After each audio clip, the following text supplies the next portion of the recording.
Good morning and good evening to my friends in India and Middle East. My name is Ashutosh Garg. I work for Furnace Improvements, and today we will be resuming our design training on fired heaters, and our topic for the day is burners, one of the most important component in fired heaters. So we will talk about burners, and as you know, we have taken a design problem. We will be covering that as well as burners. So let's get started. Before I get started, I need to tell you a little bit about our company, Furnace Improvements. We started in 1996. It's been more than 26 years now. We have got two offices, one in Sugarland, which is the marketing and project office, and our main office is in Noida, India. We opened it in 2005, and we focus mainly on improving performance of existing fired heaters. That's what our main of the 95% of the business is. And we work directly with end users and owners. And we try to provide unique value added solutions. We have a little bit of contrarian approach. We challenge the conventional wisdom and try to find out how we can even improve what is there existing. So we take pride in doing high quality technical work. Because of the two offices at two ends of the world, we are able to work round the clock. We keep schedules, and our philosophy is let's do it once and do it right. That's how we have been operating for past 26 years. Uh, just to tell you why we chose revamping, because we realized long time ago that not many people, not many companies are focused on working with refineries directly and find out what's happening in their fired heaters. Are they working as per the capacity? Are they having any issues? So we found that a business opportunity, and we started approaching refiners, talking to them, training them as to how the fired heater, what you have, should be working. And that's how we ran our business. We are just like any other fired heater vendor. We have a process group. In fact, our process group is one of the strongest groups. We have 8 process engineers. And we look at the heater from process side very thoroughly, because most of the things which we find out are related to process design. We also have a CFD modeling group, and we do our own CFD modeling because we realized by doing CFD modeling, we can find out what is wrong in the heater, And then we have the project group, mechanical and structural. We do our own fabrication drawings. We do our own 3D modeling. And we are a full service heater company, actually. So we do design, engineering, supply. We have supplied new heaters also at times. So we can do new heaters, we can do old heaters, and we have a list of clients. Most of our business is in US, but we are starting to develop business in Middle East, India, and rest of the world. These are a list of our clients: Phillips 66, Citgo, Delek, Valero. I mean, we have worked with a number of refineries and petrochemical companies in the past 25 years. So today's agenda, what we will be talking about, we will be talking about burners. What are the good burner requirements? What type of, how does the combustion take place? What are the different types of burners? What are the components in burners? And then if the time permits, we will touch about combustion stability in the burners. So just to take you back, we started in January of 2022 this year, and we thought we will try to show you design of an actual heater, which is operating now for about last 4 years. This is a hot oil heater, and we thought we will go step by step and show you the designs steps involved and how any designer, whether it is us or anybody else, designs the heaters. So this is a 126 million BTU hot oil heater, heating the hot oil thermal 66 from 480 to 600 degrees. And the client wanted 90% thermal efficiency. And we showed you how we came up with the indirect air heating system because the client did not have space for installing a regular combustion air preheater. So we came up with a novel concept and did that. We have done the combustion calculations. We have done the radiant section sizing. We have done the convection section. And today we thought we will talk to you about the burners. So burners, in my opinion, is the most critical component in any fired heater. I think it has the same relationship like heart or human heart. Like heart is the most important or critical component in the body. Similarly, burner is the most important component in any fired heater. It is not very expensive. So the total cost of burners in any fired heater may be no more than 6 to 8%. However, we feel because it is inexpensive, it gets neglected. And if your burner is not good, your fired heater operation will not be good. If you want a good fired heater operation, your burner has to be the best. There are only two components which you operate in fired heaters. One is the burner and other is a stack damper. And we will cover stack damper later on, but these are the two components which operators operate or don't operate all the time. So we will talk about burners. The function of burner is to supply heat to the furnace. And that's what distinguishes fired heaters from other heat transfer equipment like heat exchangers. Because here we have a chemical reaction taking place called combustion, which is supplying heat. And that heat is transferred in the radiant section and convection section to the cold fluid. So what we do in a burner is we take fuel and air, and they have to be in right proportion. We mix them, and after mix, the reaction takes place, and which produces flames, flue gases. That's what is the function of the burner. So let's talk about what are the requirements for a good burner. The burner should be able to handle wide range of fuels, especially fuel gases, because fuel gases composition keeps on changing. Anything which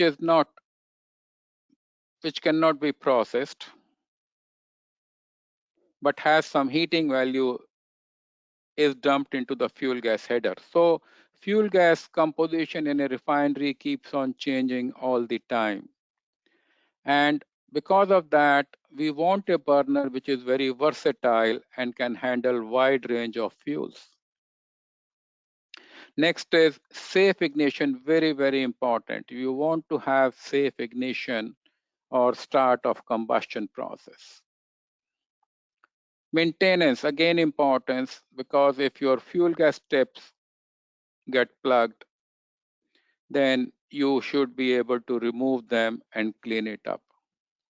This was a lot more important in old days when we had fuel oil firing, and those oil guns had to be regularly cleaned every 3-4 days. So easy maintenance, removal of tips, removal of guns, it should be very, very quick. Good turn down ratio. We are talking about maximum to minimum heat release. Most of the burners work on fuel gas pressure control. So we should be able to go from 100% to 20%.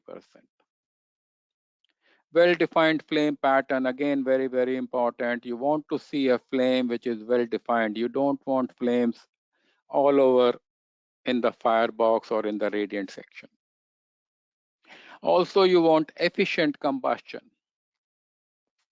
So for efficient combustion, you want to use the lowest quantity of combustion air or low excess air operation.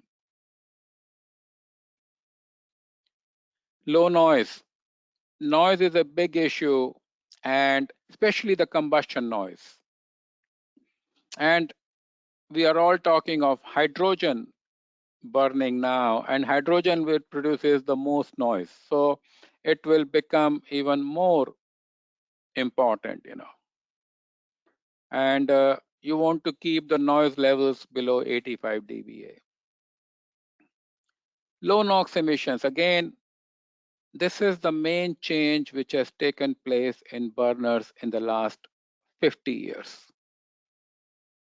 That we realized that combustion produces oxides of nitrogen, nitric oxide, or ultimately nitrogen dioxide, which is harmful for human beings. This nitrogen dioxide mixes with other particles in the air and forms what is known as smog, the brown colored haze, and that can cause breathing problems in humans. So we have come up with different designs of burners, and we will talk some of them, to reduce NOx emissions. That's what our this thing. So I have listed about 8 requirements of good burner over here. So I'm hoping most of you are familiar with API 560 by now. If you are not, I suggest that if you're attending our webinars, it may be a good opportunity for you to get a copy. API stands for American Petroleum Institute, and 560 is specification for fired heaters. It came out in 1986. It's an excellent document. There are some issues when it comes to burners, and we will talk about it. But it gives you a lot of guidelines. So one of the first guidelines it gives you about the design heat release, what should be the burner design heat release as compared to the normal heat release. And in the past, we used to have higher numbers like 120%, 130%, but then API realized providing higher margin is not good. So they came up with the recommendation that if you've got 5 burners or less, we should give 120% margin. If you got 6 or 7, 15% margin. With 8 or more burners, give about 110% margin. That is the thing. Also, API came up with a guideline that the flame height shall be less than 60% of the radiant section height. For the box heaters, it came up with a recommendation that the distance between the end burners should be half of the burner to burner pitch. It may be a little complicated for you to understand, but your heater vendor knows about it. Also, this new parameter came up, especially for low NOx and ultra low NOx burners. And that said, the floor heat flux, you take the total heat release and divide it by the area of the heater floor. And that it came up with a number saying that floor heat flux shall be less than 300,000 BTUs per hour plus foot square. I think this is more applicable for ultra low NOx burners, and it's more applicable to old heaters where we are trying to put ultra low NOx burners. But it's an important parameter. Another thing, API said, hey, if you are putting burners in a cabin heater where you're firing it from both the sides, like a platformer heater or a catalytic reformer heater, the flames should be at least about 4 feet apart, the flame tips. So these are some of the guidelines which API has given. Now let's come to the most important API guideline, burner to coil spacing. And the API has been developing a lot of things.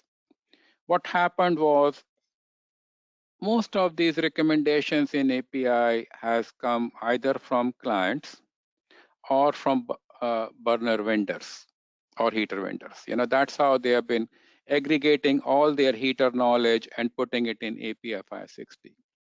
So API had a pretty decent guideline for burner to tube clearance or burner to coil spacing. But when we started getting into low NOx burners, ultra low NOx burners, those guidelines which were there were not designed to handle low NOx and ultra low NOx burners. And by the time API came up with new recommendations, the damage was already done. There were, I don't know, maybe 500,000 heaters where the low NOx burner were put and they were facing problems of flame impingement and other issues, high tube metal temperatures, capacity limitation. So API set up a task force, came up with new guidelines, and they have just been published. But they have guidelines, or a table, we call it API table 16, which gives you what should be the distance between burner to tube. That's what it gives you. So you have to ensure that burner to tube distance is covered. Your burner is away from the tube by the minimum distance. So going back to our design problem, the first thing what we did was to calculate the floor heat flux. And before I move further, I want to thank my process and mechanical team in Noida office for preparing this excellent presentation. They are the ones who have worked very hard for the past 3 weeks to develop this presentation. I've been only guiding them, but they are the ones who have done the hard work. So thanks to all my team members who have worked very hard and produced this excellent presentation on burners. Very, very. And so the first thing what we want to talk about is the burner floor heat flux. So we selected 12 burners. Each burner had a heat release of about 12 million BTUs.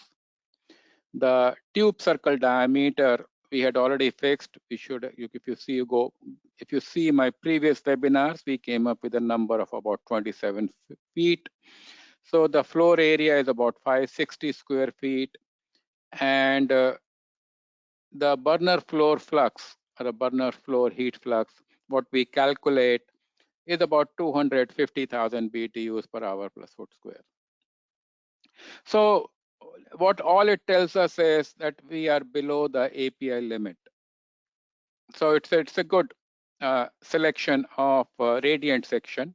This does not talk about the burner design, but it's more related to the radiant section design, that your TCD is good, tube circle diameter is adequate.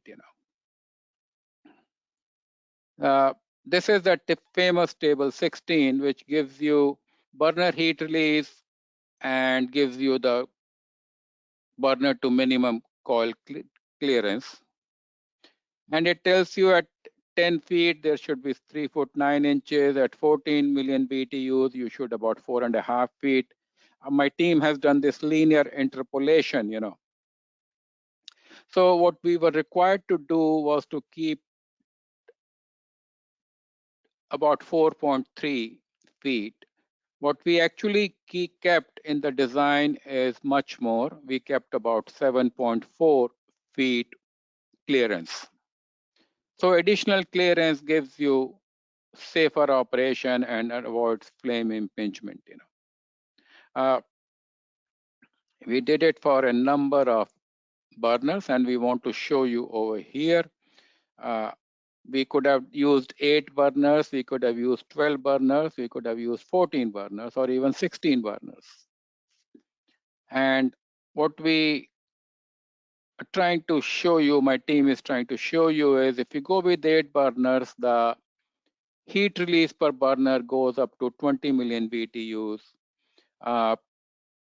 And what they are thinking, what we are thinking is the flames may be a lot higher than what API wants. So 8 burners get ruled out because the flame height, it is about 65%. In case of 12 burners, we have an optimum. We are below 43%, around 43%. So that is an acceptable design. We can always go to 14 burners or 16 burners. What you have to remember is, if you increase the number of burners, your cost is going to go up. Also, these days, every client, every engineering company is asking for burner management system, or everybody is looking for additional safety. And so when you add a burner, you have to give the complete extra fuel gas lines, solenoid valves, flame scanners.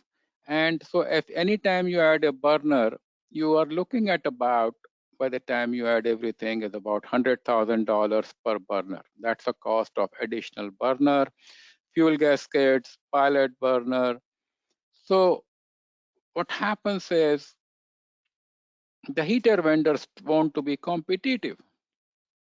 So if they want to be competitive, they will try to give you as low a burners as possible. And your job should be maybe to work with your client and say, hey, how many burners do we need? How many minimum burners should we keep? Because once you make that decision, every burner vendor will give you those many burners. So it's a little tricky situation. You get what you pay for. So you want to get 8 burners, but then the flame length will be high, the cost will be low. You want to put 4 more burners, you are looking at almost $300,000 to $400,000 of additional investment. So you have to look at every possible scenario and then decide accordingly. So what we did was we selected 12 burners. We got optimum burner clearances, adequate flame height, and the maximum heat release per burner was kind of limited. And this is what we are talking. You got higher number of burners, you will get uniform heat distribution, but it comes at a cost. You have lower number of burners, you could have flame impingement, but you will be able to save money initially. Your lower cost, investment cost is going to be low. So keep paying attention to the number of burners because it's very, very critical.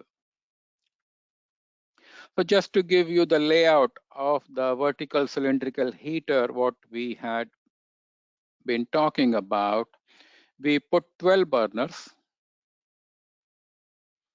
at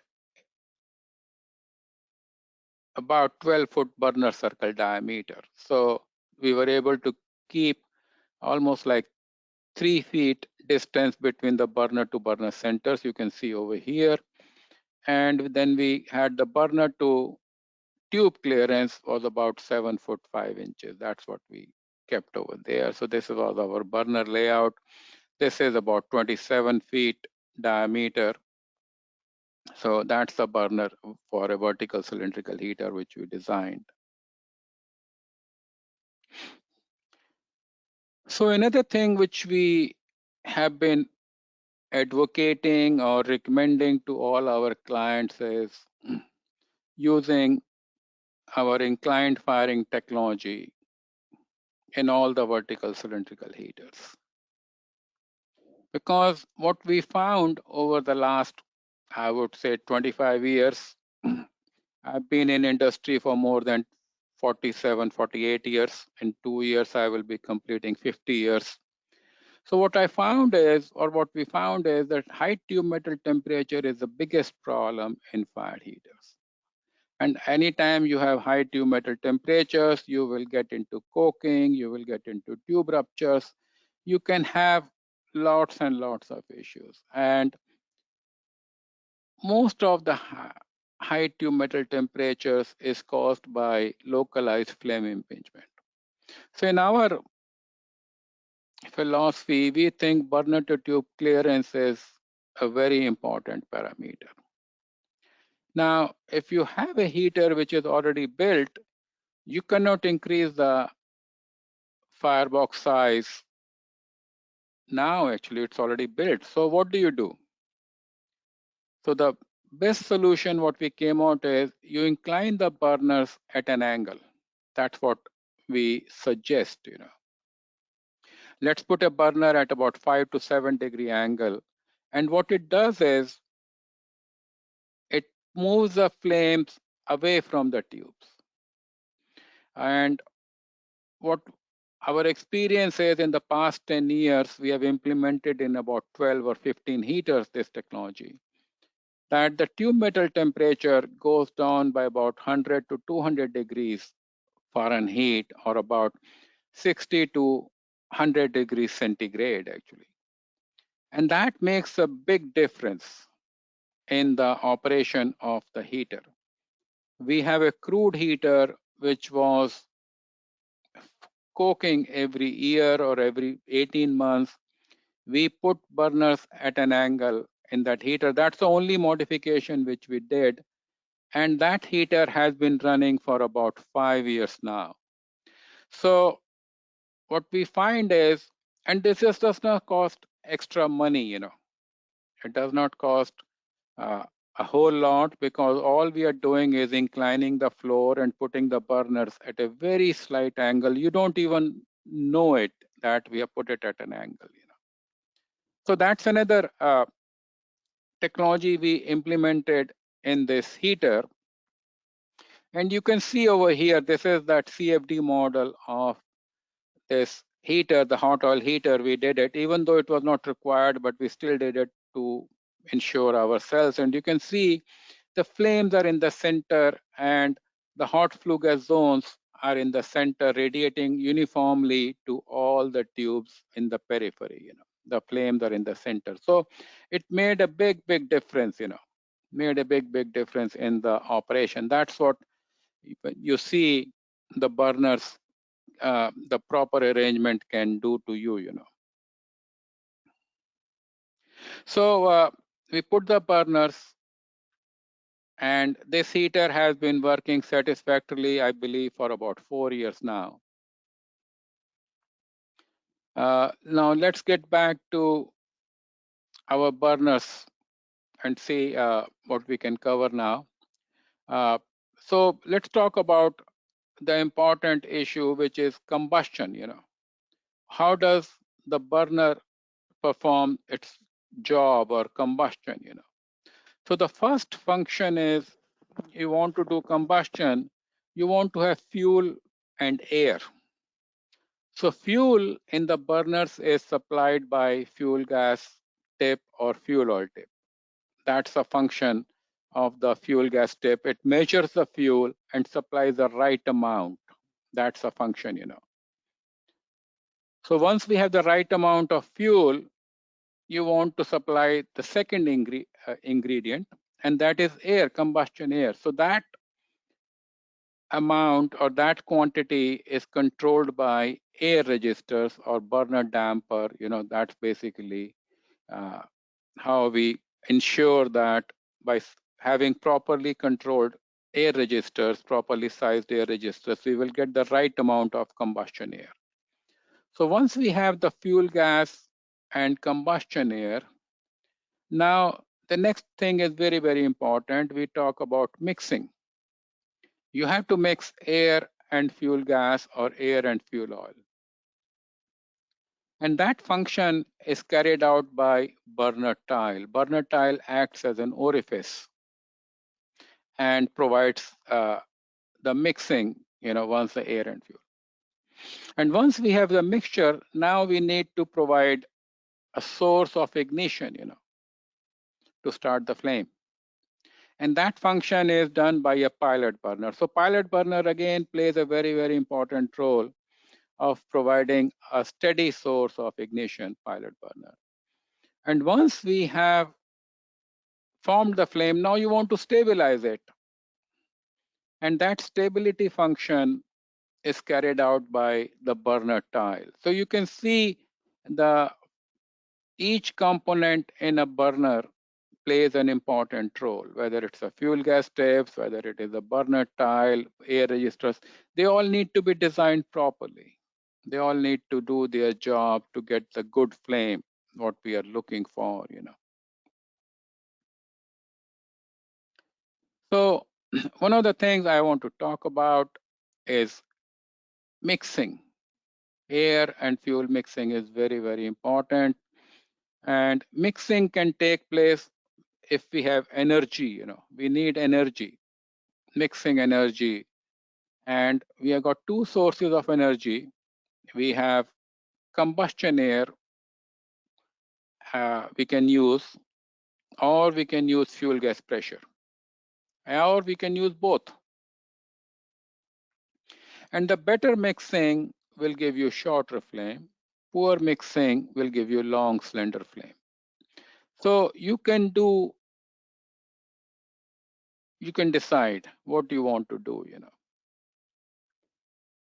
And I have told you that we got combustion air,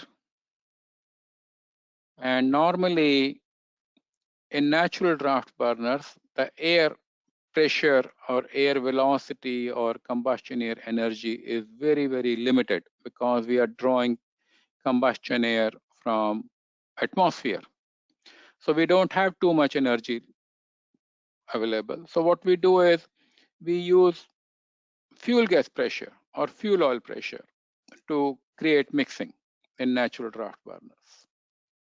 That's a typical general thumb rule. If you have a forced draft burner,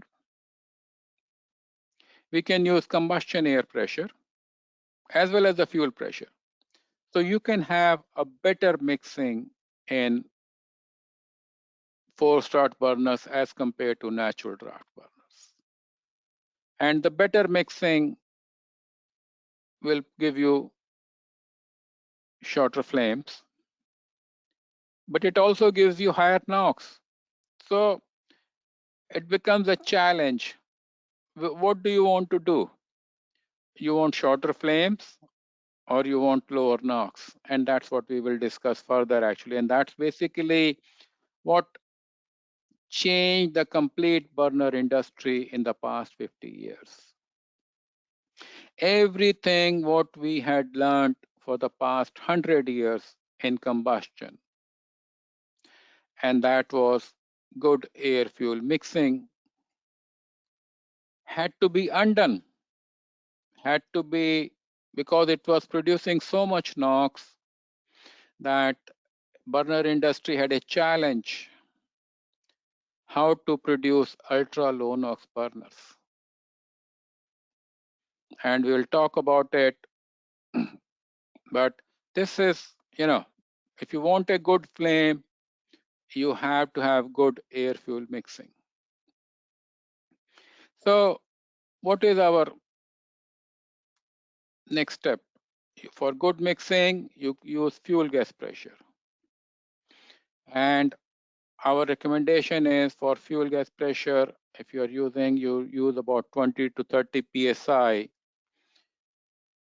for fuel gas.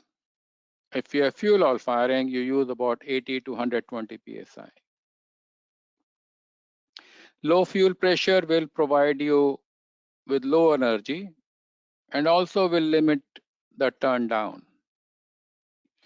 So if you look at the header pressure and try to use the maximum fuel gas pressure in your burners to get the best performance.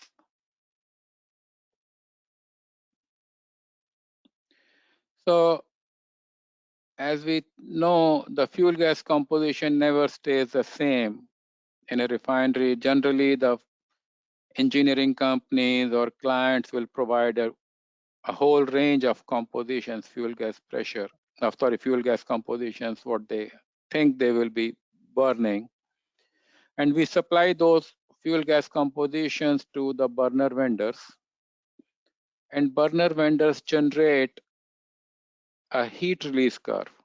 And here in this picture, we are talking about 3 different fuel gases and trying to show you how the fuel gas pressure versus heat release curve looks like. And we can go up to the design heat release, which is about 13 million or 12.75 million BTU per hour. And you can see how this correlation is going down. And if you want, let's say 50%, somewhere over here, the fuel gas, the fuel gas pressure has to be almost as low as 6 psi. So it almost follows like a square root, correlation or the orifice correlation.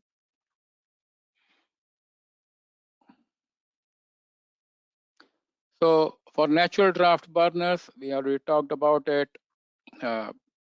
The energy draft available is typically between 0.3 to 0.7 inch water column. For forced draft burners, we use anywhere between 2 to 4 inches water column as our air pressure. That's generally.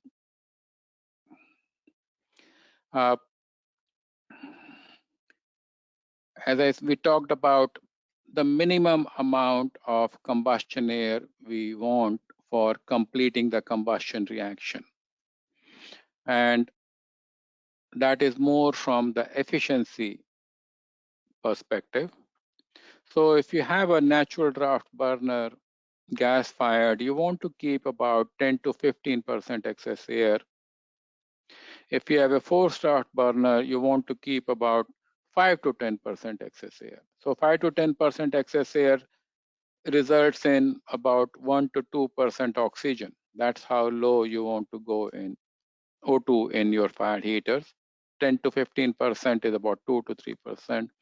If you're burning fuel oil, I know very few companies these days are burning fuel oil. There are few people, few industries, few countries, they are still burning fuel oil. I think they may stop in the next 5, 10, 15 years. But oil burning is very, very different than gas burning. Gas burning is basically a one-step process. Like you have fuel gas, you have combustion air, let us mix it.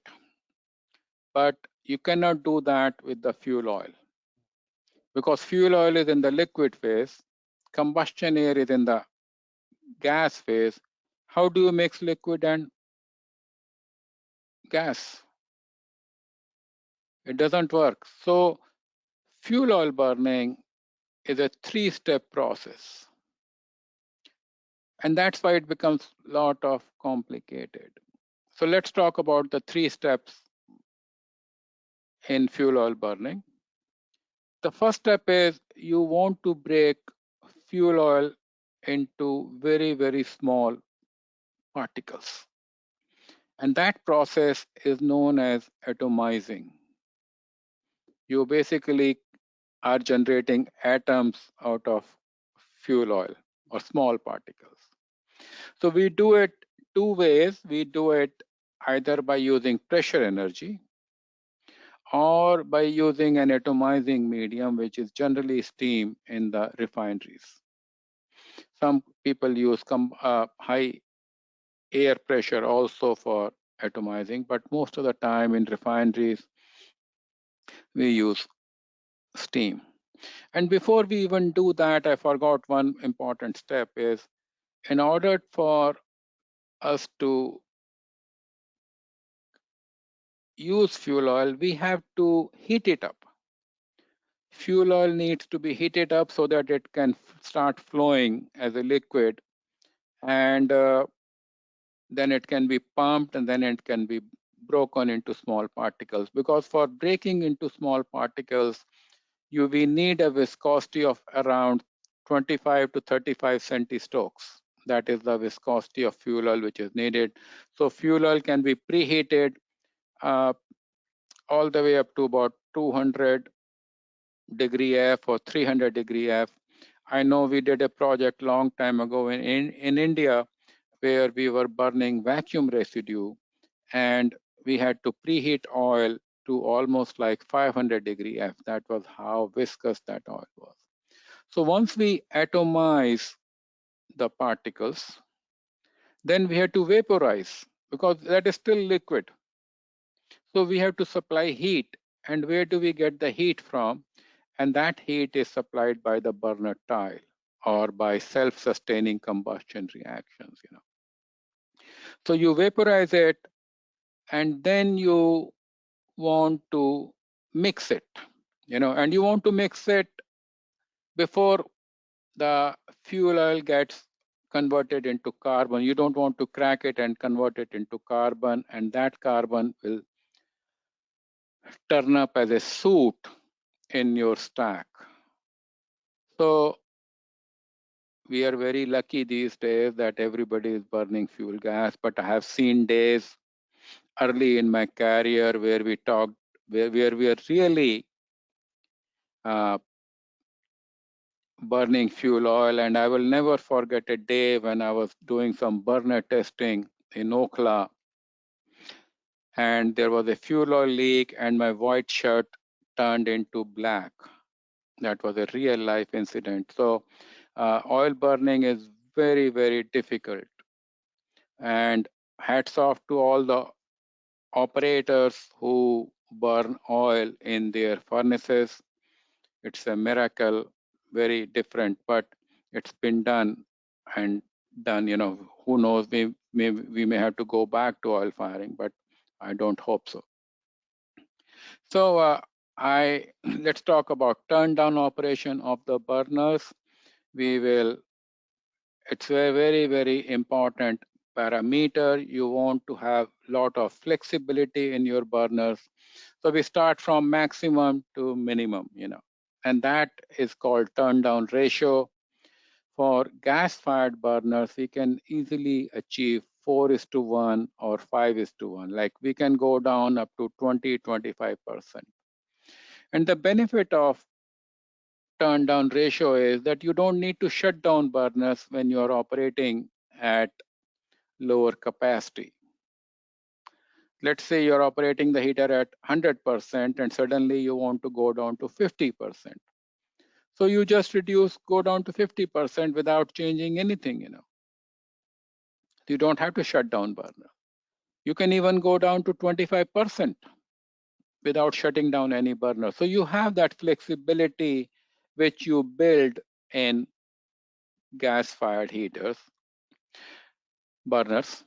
And similarly, oil-fired burners are less flexible. So we can go down to about 33% or so. 3:1 is basically what we. And Normally, we will provide low pressure alarm shutdowns and make sure that your operation is safe and efficient, at all times. So thank you very much for giving me patient hearing. Thanks for attending our webinar. I hope you will continue doing it. We will try to continue a lot more topics.